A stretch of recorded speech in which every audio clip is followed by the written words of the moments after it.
We're so good at showing up for others, fulfilling commitments, and honoring our word. But when it comes to ourselves, those promises often fall through the cracks. And why is that? How do we shift this pattern to create a healthier, more balanced relationship with ourselves? Stick around because today's episode is all about unpacking this and taking steps to prioritize you. And that's okay. Welcome to And That's Okay, the podcast where we explore the ups and downs of life and remind ourselves that whatever we're feeling, it's for a reason, and that's okay. I'm Lisa Renee Scott, your host and a passionate believer that every feeling matters and every step forward counts. Each week we'll dive into real-life challenges, share relatable experiences, and offer actionable steps to help you navigate through it all. Before we jump in, I want to remind you that I am not a licensed doctor or a therapist. I'm here to share experiences and insights that have worked for me and others like me. Did you know that the average person takes on 5 to 7 different roles every day? Whether it's a parent, partner, friend, coworker, caregiver, we're constantly switching our hats to meet the needs of others. It's no wonder that when it comes to our own needs, we often feel there's no time or no energy left. We've discussed filling your cup in a mid-December episode and how you can't pour from an empty cup. It's not selfish to take time for yourself, it's necessary.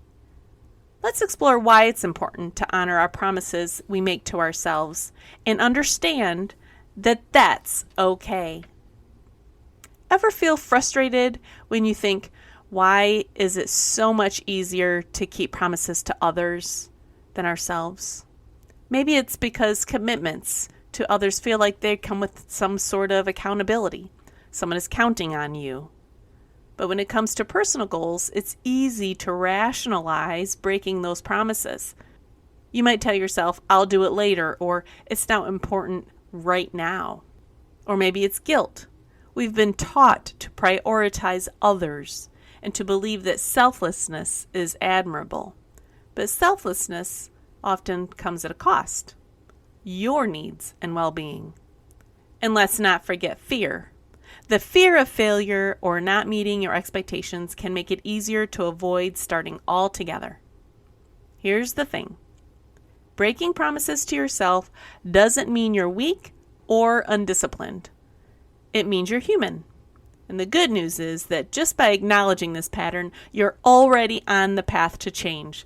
And that's okay. These relatable scenarios may show you how easy it is to break promises to ourselves in favor of others, often without realizing the long-term toll it takes. Maybe you can relate to how you promised to help with a school fundraiser or church event. Even though you're already juggling work, family, and other commitments, you find yourself working late nights on the project while skipping your personal goals, like going to the gym or preparing meals. And this is how we justify it. We say, they're counting on me. I can't let them down. Why is it problematic? Because you're honoring a commitment to others by breaking one to yourself, which ultimately leads to burnout. Here's another. Your boss asks you to stay late to meet a tight deadline. You plan to leave on time to catch your favorite yoga class or spend quality time with your family, but you feel obligated to say yes to your boss. You justify by saying, this will make me look like a team player, or I didn't want to risk disappointing my boss and risking my job. While occasional flexibility at work is important, constantly putting professional obligations over personal well-being creates an unhealthy work-life balance.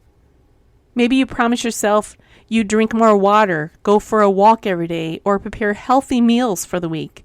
But when a coworker invites you to grab fast food for lunch, or maybe you hit the snooze button instead of exercising, you let the healthy habit slip. Maybe you say to yourself, it's just one time. Small lapses can snowball into larger ones, and constantly prioritizing convenience or others' preferences over your own goals can derail your progress. And these choices might seem insignificant for the moment, but over time, they send a message to yourself. It says, my needs come second. I've got 5 action steps for you today as we dive into keeping promises to yourself.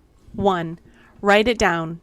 When you write down a promise, it shifts from a vague intention to a clear commitment. For example, instead of saying, I'll eat healthier, write, I will prepare 1 home-cooked meal this week using whole ingredients. Place your note somewhere you'll see it daily. Visibility reinforces importance, reminding you that your promise deserves attention. 2, start small. Starting small isn't just practical, it's powerful. If your goal is to move more, don't aim for an hour-long workout. Start with something as simple as walking to the end of your driveway. Achieving even small steps builds confidence and helps you trust yourself to follow through. 3, use a promise tracker. Tracking your progress creates accountability. And that may be something you're looking for. You can use a journal, an app, or even a whiteboard. Each time you keep a promise, check it off. Seeing those check marks adds up to tangible proof of your commitment to yourself. If you skip a day, don't focus on what's missed. Focus on what you've accomplished and just keep moving forward. 4, create a boundary phrase. This is highly important and very effective. One of the biggest barriers to keeping promises to yourself is overcommitting to others. Practice saying things like, I'd love to help, but I already have a commitment. It might feel uncomfortable at first, but remember, honoring your time is a form of self-respect. Start small. Say it once a week and notice how it feels. And 5, reward yourself. Rewards aren't about indulgence. They are about recognition. If you follow through on a promise, acknowledge it. For example, if you drink your goal amount of water for a day, treat yourself to something small but meaningful. A new book, a quiet moment in the garden, or even your favorite podcast episode. This reinforces that your effort matters. When you keep your promises to yourself, you're not just achieving goals. You're building trust in your ability to follow through. And that trust is the foundation for a fulfilled, meaningful life. Let's recap. Write down your promise and keep it visible. Start small with a meaningful step that feels achievable. Use a promise tracker to stay accountable and celebrate progress.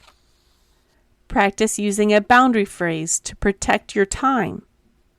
And reward yourself for following through, no matter how small the win.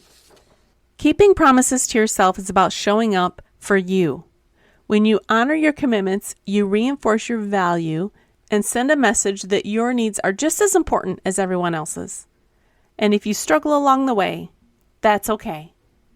Growth is a journey, and every step forward counts.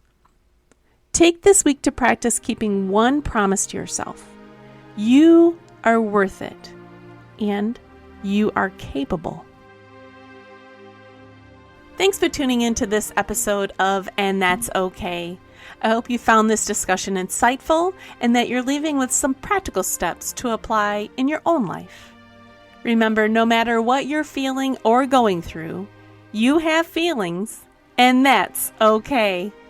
If you've enjoyed today's episode, please subscribe, leave a review, and share it with someone who might benefit from today's topic.